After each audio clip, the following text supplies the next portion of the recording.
संसद की सिन्नर? आज संसद उद्या सिन्नर. ताण आला की काय करता? पण तो ताण आला तर मला असं वाटतं की काही चांगलं ऐकणं हां, हे मला वाटतं जास्त मला आवडतं. नक्कीच. त्याच्यातून ताण घालवतो मी. मग त्याच्यात गाणी असतील, जुने सिनेमाचे गाणे असतील, कीर्तन प्रवचनं असतील, काही जे काही ऐकता येईल, चांगल्या गोष्टी ऐकता येतील. नक्कीच. तुम्ही रेडिओ कर्मवीर सुद्धा ऐकू शकता.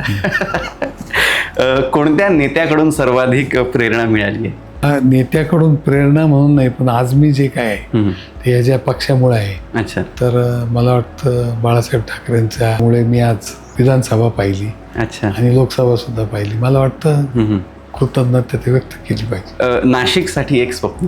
जे मी सांगतो ते नाशिक स्वच्छ, सुंदर, हिरवं आपलं धार्मिक क्षेत्र आहे नाशिक. तर ही ओळख अशी कायम राहिली पाहिजे असं मला अच्छा. आणि नाशिककरांसाठी एक संदेश? आपलं शहर, आपला भाग जसा पूर्वी होता तसा जपला पाहिजे.